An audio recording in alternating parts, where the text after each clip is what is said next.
நான் சட்டைக்கு இஸ்திரி போட்டுவிட்டு திரும்பியபோது என் கணவர் அரவிந்த் குளியலறையிலிருந்து குளித்துவிட்டு துண்டை கட்டியபடி வெளியே வந்தார். அவரது கட்டுமஸ்தான உடம்பில் இருந்த நீர்த்துளிகள் மின்னிக் கொண்டிருந்தன.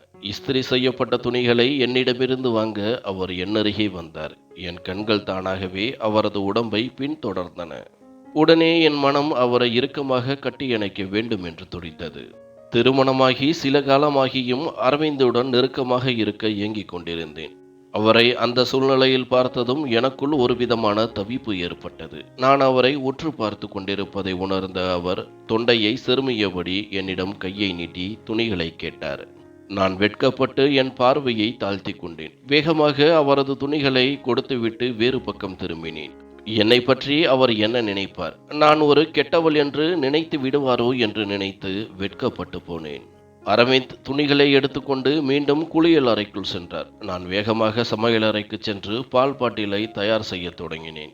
ஏனென்றால் ஹாலில் அரவிந்தின் மகள் இனியா அழுது கொண்டிருந்தாள். சிறிது நேரத்திற்கு பிறகு அரவிந்த் முழுமையாக தயாராகி வெளியே வந்தபோது நான் அவரை மீண்டும் பார்த்தேன். அவர் உயரமான அழகான ஆண். எந்த பெண்ணும் அவர் மீது மயங்கி விடுவார்கள். நான் அவரது மனைவி. எனக்கு அவரிடம் முழு உரிமை இருக்கிறது. என் மனம் அவரை அணைக்க விரும்பியது. ஆனால் அரவிந்தின் கவனம் எப்போதும் போல் என் மீது இல்லை, இனியா மீது இருந்தது. 6 மாத குழந்தையான இனியாவை அவர் கையில் தூக்கி கொண்டு முத்தமிட்டு கொஞ்சினார். பிறகு தனது அலுவலகத்திற்கு சென்றார்.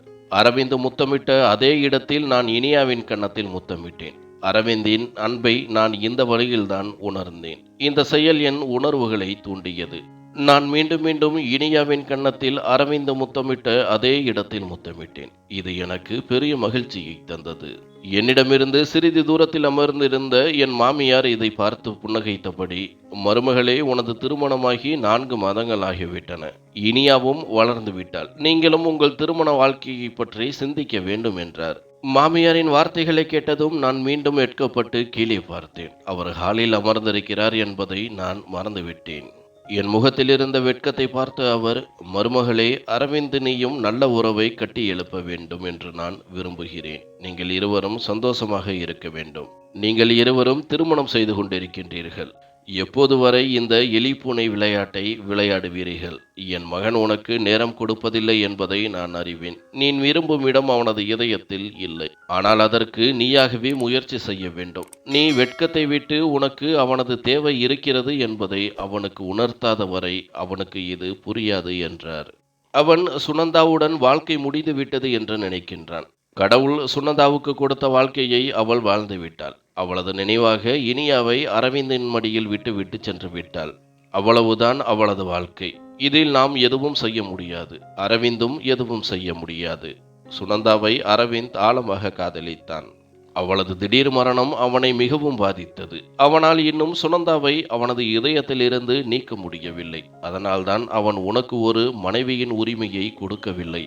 ஆனால் நீதான் அவனுக்கு, நீ அவனது மனைவி, உனக்கு அவனிடம் முழு உரிமை இருக்கிறது என்பதை உணர்த்த வேண்டும். அப்போதுதான் உங்களது திருமண வாழ்க்கை தொடங்கும். இப்போது உனது வாழ்க்கை அவனுடன் இணைந்திருக்கிறது.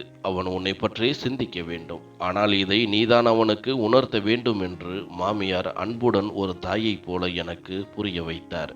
அவரது வார்த்தைகள் எனக்கு புரிந்தன. நானும் எவ்வளவு காலம்தான் இப்படி மிளிந்து அரவிந்தின் பாசத்திற்கும் நேசத்திற்கும் ஏங்கிக் கொண்டிருக்கப் போகிறேன் என்று நினைத்தேன். அவர் என் கணவர். எனக்கு அவரிடம் முழு உரிமை இருக்கிறது. நானும் அழகான இளமையான பெண்.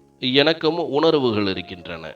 நான் என் உணர்வுகளை இப்படி அடக்கிக் கொள்ள முடியாது. இது ஒவ்வொரு ஆணுக்கும் பெண்ணுக்கும் இருக்கும் ஒரு இயல்பான ஆசை. எனக்கும் என் துணையின் துணை வேண்டும். அரவிந்தின் துணைக்கும் பாசத்திற்கும் நான் இயங்கிக் கொண்டிருந்தேன். ஆனால் எவ்வளவு காலம்தான் இப்படி இந்த தீயில் எரிந்து கொண்டிருக்கப் போகின்றேன்? நாள் முழுவதும் வீட்டு வேலைகளில் கழிந்தது. இரவு அரவிந்த் தூங்கும் பொழுது நானும் அவருக்கு அருகில் படுத்தேன். நாங்கள் ஒரே படுக்கையில் தூங்கினாலும் எங்களுக்குள் நடுவில் நிறைய இடம் இருந்தது. சில நேரங்களில் அந்த இடத்தில் இனியா தூங்குவாள். சில நேரங்களில் அரவிந்த் இனியா இல்லாத போது ஒரு தலையணையை வைப்பார்.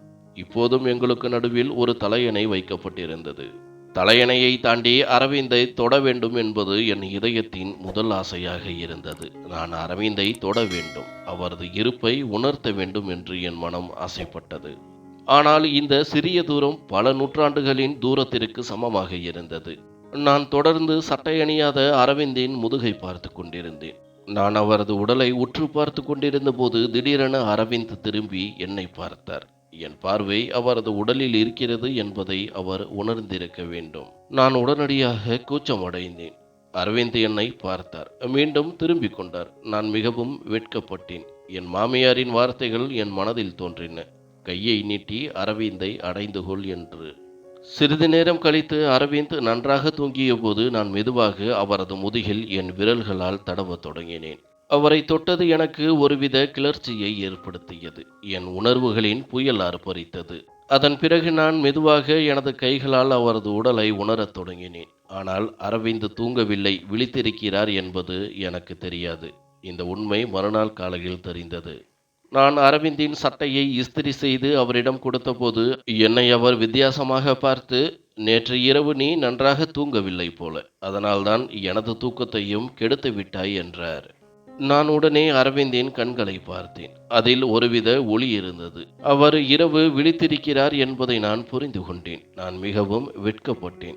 என் கண்கள் வெட்கத்தால் தாழ்ந்தன. இருந்தாலும் நான் அரவிந்திடம் புகார் செய்தேன். ஆம், நேற்று இரவு எனக்கு தூக்கம் வரவில்லை. ஆனால் எனக்கு தூக்கம் வந்ததா இல்லையா என்று நீங்கள் எப்போது கவலைப்பட்டீர்கள் என்று என் உதடுகளில் இருந்து ஒரு சிறிய புகார் வெளிப்பட்டது. நான் அரவிந்தை பார்த்தபோது அவர் முகத்தில் சிறிது வெட்கம் இருந்தது. அவர் என்னுடன் தவறு செய்கிறார் என்பதை அவர் உணர்ந்திருக்க வேண்டும். ஆனால் சுனந்தாவின் காதல் அவரது இதயத்தில் வேரூன்றி இருந்தது. அது நீங்க மறுத்தது. அதனால்தான் அரவிந்த் என்னிடம் நெருங்கவில்லை. என் கையில் இருந்த சட்டையை எடுத்துக்கொண்டு அரவிந்த் படுக்கையில் வைத்துவிட்டு மீண்டும் குளியல் அறைக்கு சென்றார். ஒருவேளை அவர் தனது உணர்வுகளை என்னிடமிருந்து மறைக்க விரும்பியிருக்கலாம். நானும் வேகமாக அறையிலிருந்து வெளியே வந்தேன். அரவிந்தை வெட்கப்படச் செய்தேன். ஆனால் உண்மை என்றால் நானும் உள்ளுக்குள் மிகவும் வெட்கப்பட்டேன். நேற்று இரவு நான் செய்த செயலை பற்றி அரவிந்த் என்ன நினைப்பார்? எனக்கு என் உணர்வுகளின் மீது எந்த கட்டுப்பாடும் இல்லை என்று நினைப்பாரோ என்று. நான் என் கணவனை தொட்டுவிட்டு கண்களை பார்த்து பேச வெட்கப்படும் முதல் மனைவி நானாகத்தான் இருப்பேன். நான் வேகமாக காலை உணவை தயாரிக்க தொடங்கிய போது என் மாமியார் என் முகத்தில் இருந்த நிறமாற்றங்களை பார்த்து, என்ன மருமகளே என்றார். என் கண்களிலிருந்து கண்ணீர் வழிந்தது. என் உள்ளத்தின் வேதனை கண்ணீராக வெளிப்பட துடித்தது. நான் என் கண்களில் வந்த கண்ணீரை துடைத்து கொண்டேன். என் மாமியாரை குறித்தும் ஒரு புகார் என் உதடுகளிலிருந்து வெளிப்பட்டது. அத்தை, அரவிந்துக்கு ஒரு வாழ்க்கை துணை தேவைப்படாத போது ஏன் அவருக்கு திருமணம் செய்து வைத்தீர்கள்? இனியாவை பற்றி கவலையாக இருந்தால் அவளை நீங்களே பார்த்து கொண்டிருக்கலாம். ஒரு பெண்ணின் வாழ்க்கையை இப்படி ஏன் கெடுத்தீர்கள் என்றேன். அரவிந்தின் இதயத்தில் என் அன்பை உண்டாக்க நான் எல்லாவித முயற்சிகளையும் செய்தேன். நான் அரவிந்தை சுற்றியே இருக்கின்றேன். அவரது வேலைகள் அனைத்தையும் என் கைகளாலேயே செய்கின்றேன். அரவிந்தின் உயிர் இனியாவில் இருக்கிறது. நான் இனியாவை என் சொந்த மகளாக ஏற்றுக்கொண்டேன். நான் இனியாவை அரவிந்தை விட அதிகமாக நேசிக்கின்றேன். அந்த அப்பாவி குழந்தைக்கு ஒரு சிறிய காயம் ஏற்பட்டால் அரவிந்தின் இதயம் துடிப்பது போலவே என் இதயமும் துடிக்கிறது. அந்த குழந்தையில் நான் என் சொந்த மகளை பார்க்கிறேன். ஆனால் அரவிந்துக்கு ஏன் இதெல்லாம் தெரியவில்லை? நான் அவரது அன்பின் ஒரு துளிக்காக ஏங்குகிறேன் என்பது அவருக்கு ஏன் புரியவில்லை? நீங்கள் இப்படி செய்திருக்க கூடாது அத்தை என்றேன். நான் தலையை குனிந்தபோது அவர், பாரு மருமகளே, அரவிந்த் இன்னும் உனக்கு மனைவியின் உரிமையை வழங்கவில்லை என்பதை நான் ஒப்புக்கொள்கிறேன். உங்கள் இருவருக்கும் இடையில் இன்னும் எந்த உறவும் ஏற்படவில்லை என்பதும் எனக்கு நன்றாக தெரியும். ஆனால் என் மீது நம்பிக்கை வை. அரவிந்த் மிகவும் நல்லவன். சுனந்தாவின் மீதான அவனது பிடிவாதமான காதலை பார்த்து நானும் ஆச்சரியப்பட்டேன். ஒருவேளை இந்த காதல் இறைவனுக்கே பிடிக்காமல் போயிருக்கலாம். அவன் எப்பொழுதும் சுனந்தாவை பற்றி மட்டும்தான் பேசுவான். காலை கண் விழித்ததும் சுனந்தா அருகில் இல்லை என்றால் தூக்க கலக்கத்துடன் சமையலறைக்கு ஓடி வந்து சுனந்தாவை தேடுவான். அவன் கண்களுக்கு முன்னால் அவள் இருக்க வேண்டும் என்று சொல்லுவான்.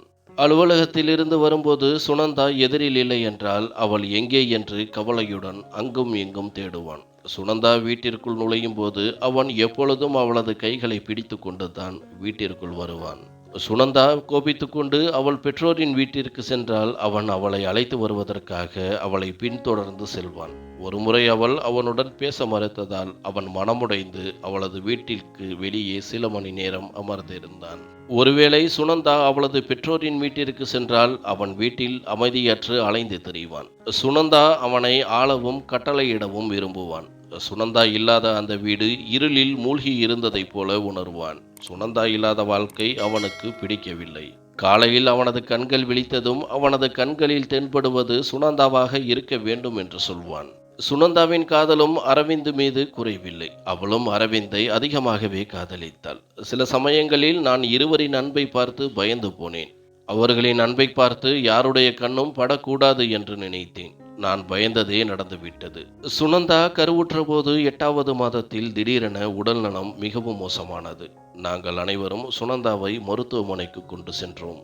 ஆனால் மருத்துவர், குழந்தையின் உயிரை காப்பாற்ற வேண்டுமா அல்லது உங்கள் மனைவியின் உயிரை காப்பாற்ற வேண்டுமா என்று சொல்லுங்கள் என்றார். அரவிந்த் தெளிவாக, என்னுடைய மனைவியின் உயிரை காப்பாற்றுங்கள், என்ன வேண்டுமானாலும் செய்யுங்கள் என்றார். மருத்துவர் கடுமையாக முயற்சி செய்தார். ஆனால் சுனந்தா குழந்தையை பெற்றெடுத்த பிறகு இறந்துவிட்டாள். ஆனால் அவள், என் குழந்தையை அரவிந்திடம் கொடுங்கள், அவனது அன்பு என் குழந்தையில் வாழும் என்று சொன்னாள். நான் கடைசியாக உன்னிடம் ஒன்றுதான் சொல்கிறேன். இன்னொரு பெண் அரவிந்தின் வாழ்க்கையில் வரும் முன் நீ உன்னுடைய மனைவி என்ற கடமையை செய். உன் கணவனை உன் பக்கம் இழுத்துக்கொள். அரவிந்தின் அலுவலகத்தில் நிறைய பெண்கள் இருப்பதாக நான் கேள்விப்பட்டிருக்கின்றேன். அவன் இளமையாகவும் அழகாகவும் இருக்கின்றான். அவனுக்கு சுனந்தா போன்று வேறு ஒரு பெண் கிடைத்து விட்டால் உனது நிலைமை என்ன ஆகும் என்று மாமியார் என்னிடம் கேட்டபோது நான் பயந்து போனேன். அதனால் அரவிந்தை என் பக்கம் இழுக்க முயற்சி செய்ய வேண்டும் என்று முடிவு செய்தேன்.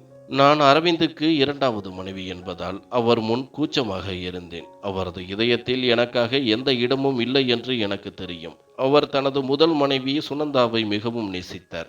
அது அவர்கள் விருப்பப்படி நடந்த திருமணம். இருவரும் ஒரே கல்லூரியில் படித்தார்கள். அங்குதான் அவர்களுக்குள் காதல் மலர்ந்தது. பிறகு இருவரும் திருமணம் செய்து கொண்டனர். ஆனால் இனியா பிறந்தபோது ஏற்பட்ட சில சிக்கல்களால் சுனந்தா இந்த உலகத்தை விட்டு சென்று விட்டாள்.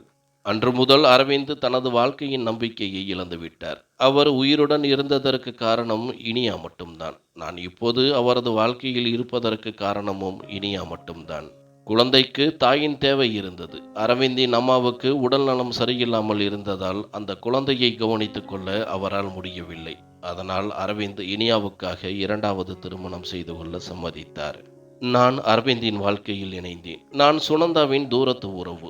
எனக்கு ஏற்கனவே அரவிந்தை தெரியும். ஆனால் நான் அரவிந்தை திருமணம் செய்து கொள்வேன் என்று ஒருபோதும் நினைத்ததில்லை. அரவிந்திற்கு 2வது பெண் தேடும்போது சுனந்தாவின் பெற்றோரே என்னை அரவிந்திற்கு தேர்ந்தெடுத்தனர்.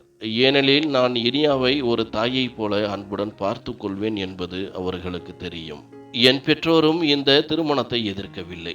ஏனென்றால் என் பெற்றோர் ஏழ்மையானவர்கள். அவர்களால் வரதட்சணை கொடுக்க முடியவில்லை. அரவிந்தும் திருமணத்திற்கு எதுவும் வேண்டாம். அதனால் என் பெற்றோரே எனக்கு அரவிந்துடன் திருமணம் செய்து வைத்தார்கள்.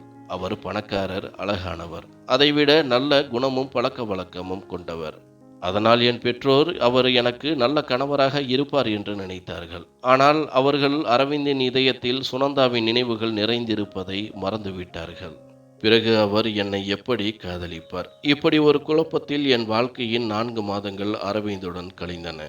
திருமணமான முதல் இரவிலேயே அவர் இனியாவை என் மடியில் போட்டு, இனியாவுக்காகத்தான் என்னை இந்த வீட்டிற்கு அழைத்து வந்திருக்கின்றார் என்று கூறினார்.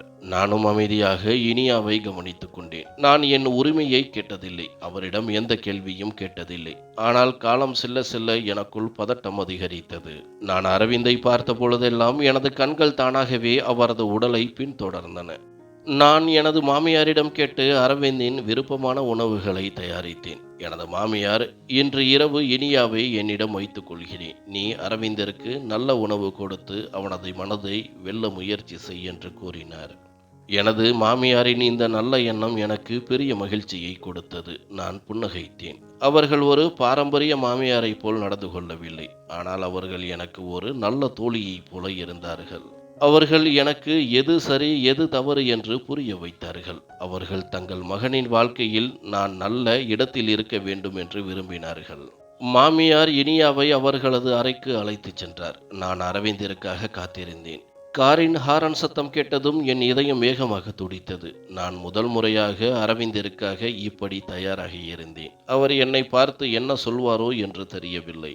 எனது மாமியார் இனியாவை இன்றைய இரவு நானே பார்த்துக் கொள்வேன் என்று சொல்லி விருப்பத்துடன் அவளை அறைக்குள் அழைத்துச் சென்றார். ஆனால் இப்போது அரவிந்த் நான் வேண்டுமென்றே இனியாவை என் மாமியாரிடம் ஒப்படைத்து விட்டேன் என்று நினைப்பாரோ என்று என் இதயம் பயத்தில் துடித்தது. அரவிந்த் வீட்டிற்குள் வந்தபோது ஹாலில் மெழுகுவர்த்திகள் எரிவதைக் கண்டு ஆச்சரியப்பட்டார். பிறகு மெதுவாக நடந்து மேஜை அருகே வந்தார். அங்கு அவரது விருப்பமான உணவுகள் அடுக்கி வைக்கப்பட்டிருந்தன. எல்லா விளக்குகளும் அணைக்கப்பட்டிருந்தன.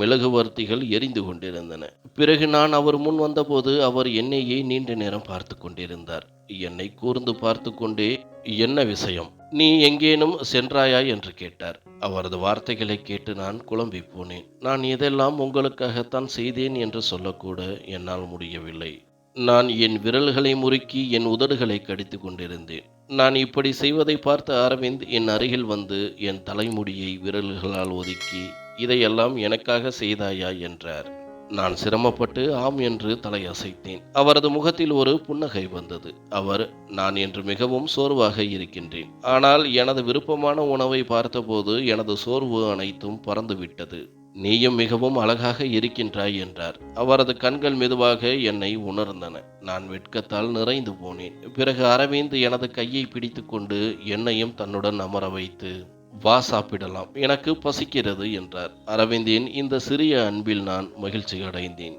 நானே தான் அரவிந்திடமிருந்து விலகி இருந்தேன் என்பதை புரிந்து கொண்டேன். நான் ஒருபடி அவரை நோக்கி நகர்ந்தால் அவரும் ஒருபடி என்னை நோக்கி நகருவார். நாங்கள் இருவரும் நல்ல சூழ்நிலையில் ஒன்றாக சாப்பிட்டோம். அப்போது அரவிந்த் இனியாவை பற்றி கேட்டார். நான் அவள் மாமியார் அறையில் தூங்குவதாக கூறினேன். அதை கேட்டு அவர் நிம்மதியடைந்தார். நான் அறைக்குள் வந்தபோது அரவிந்த் குளித்துவிட்டு படுத்துவிட்டார். நான் வேண்டுமென்றே அவருக்கு அருகில் சென்று படுத்தேன். நான் இப்படி செய்ததை பார்த்ததும் அவரது முகத்தில் ஒரு புன்னகை வந்தது. அவர் திரும்பி எனது முகத்தை கூர்ந்து பார்த்தார். பிறகு அவர் சொன்ன ஒரு வார்த்தை என்னை வெட்கப்பட வைத்தது. அவர், "நீ என்னிடமிருந்து நிறைய எதிர்பார்ப்பதை நான் அறிவேன். உனக்கும் ஒரு சாதாரண பெண்ணைப் போல உன் கணவனின் துணை, அன்பு, காதல் வேண்டும். ஆனால் நான் உன் பக்கம் கை நீட்டும்போது எனக்கு சுனந்தாவின் ஞாபகம் வருகிறது. நான் எப்படி அவளுக்கு துரோகம் செய்ய முடியும்? என் குழந்தையை அவள் பெற்றபோதுதான் அவள் இந்த உலகத்தை விட்டு சென்று விட்டாள். நான் எப்படி அவளை மறந்துவிட்டு உன் பக்கம் வர முடியும்?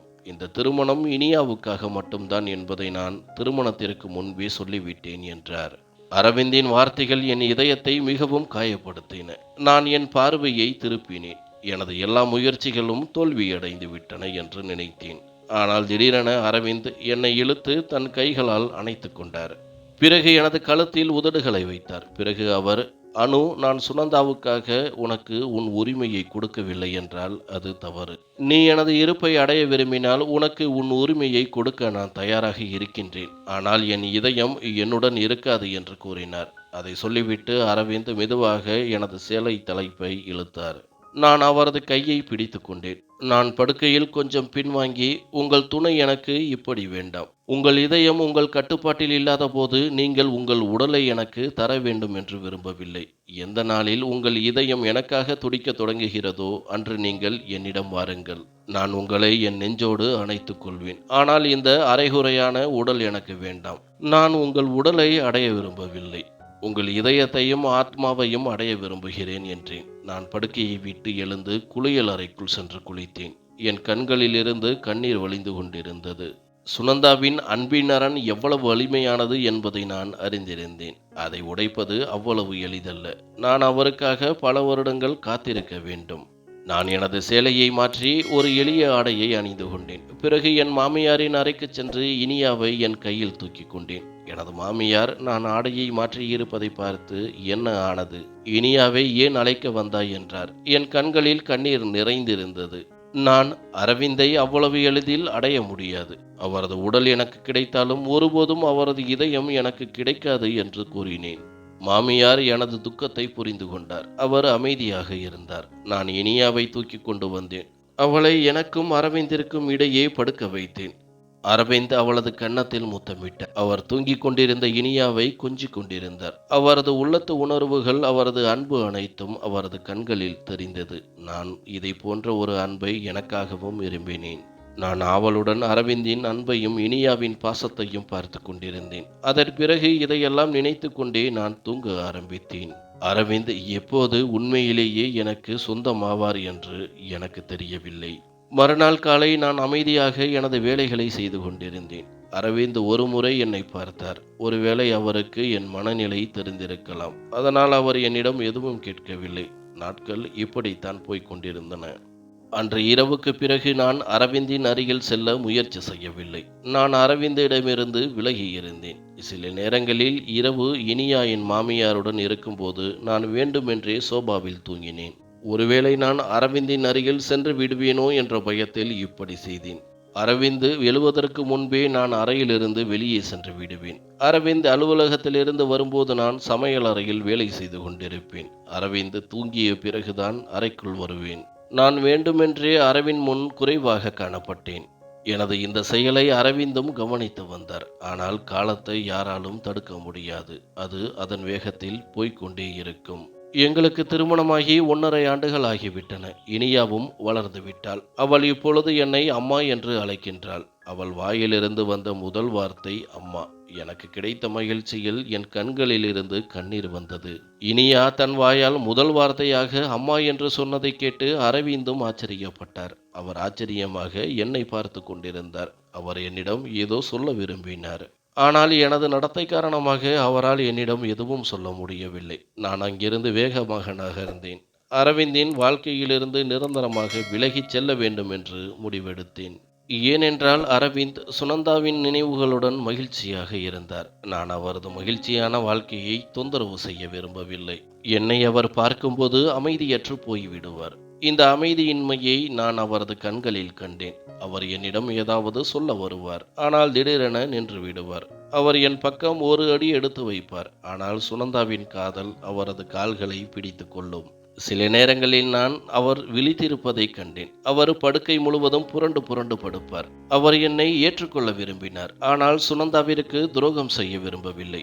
நான் அவரது இந்த அமைதியின்மையை நீக்க விரும்பினேன். நான் அவரது வாழ்க்கையில் இருந்து சென்று விட்டால் அவர் சுனந்தாவின் நினைவுகளுடன் ஒரு மகிழ்ச்சியான வாழ்க்கையை வாழ முடியும். நான் இதை எனது மாமியாரிடமும் கூறினேன். அத்தை, இனியா இப்போது வளர்ந்து விட்டாள். நீங்களும் அவரும் சேர்ந்து இனியாவை கவனித்துக் கொள்ளலாம். என்னை இந்த உறவிலிருந்து விடுவித்து விடுங்கள்.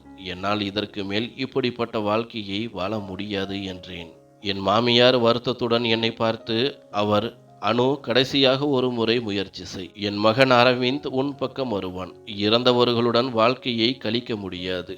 வாழ்க்கையை உயிருடன் இருப்பவர்களுடன் மட்டும்தான் கழிக்க முடியும். அவன் எப்போது வரை சுனந்தாவின் நினைவுகளுடன் வாழ்ந்து கொண்டிருப்பான் என்றார். நானும், அத்தை, அரவிந்திற்கு வாய்ப்பு கொடுத்து 1 வருடத்திற்கு மேலாகிவிட்டது.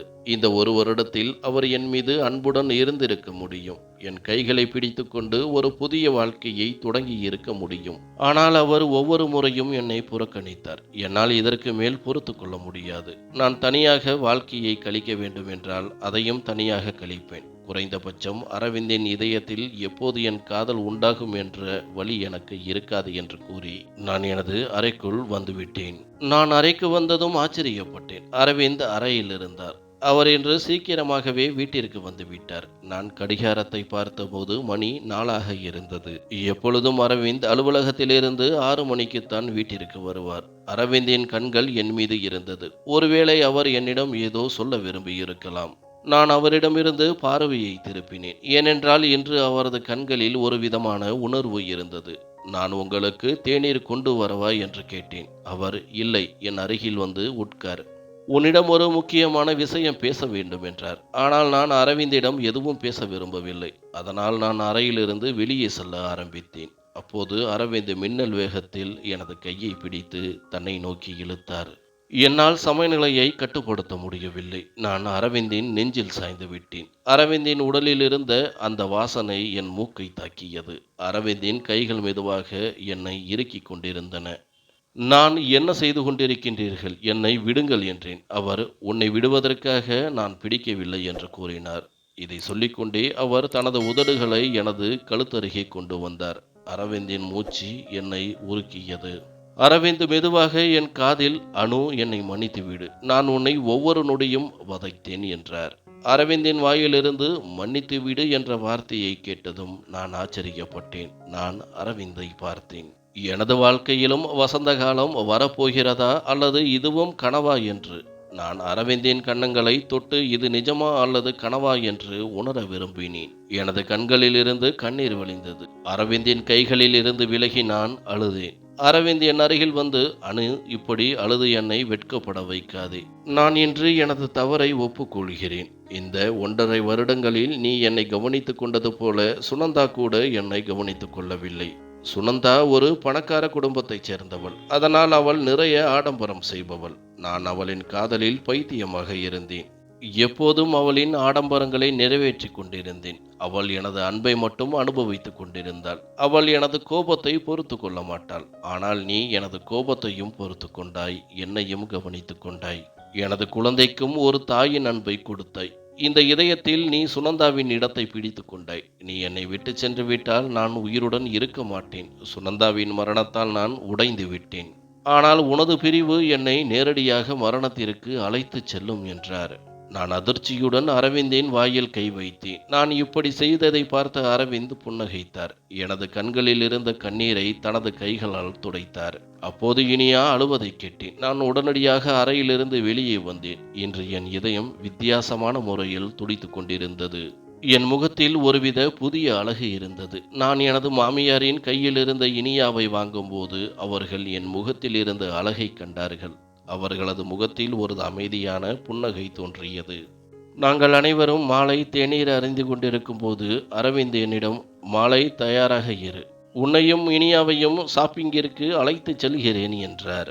இதை கேட்டதும் எனக்கு பெரிய மகிழ்ச்சியாக இருந்தது. பிறகு மாலை நான் சீக்கிரமாகவே தயாராகி அவருக்காக காத்திருந்தேன். ஏனென்றால் அவர் தனது ஒரு நண்பரை சந்திப்பதற்காக வெளியே சென்றிருந்தார். மாலை அரவிந்த் திரும்பி வந்ததும் அவர் என்னையும் இனியாவையும் வெளியே அழைத்துச் சென்றார்.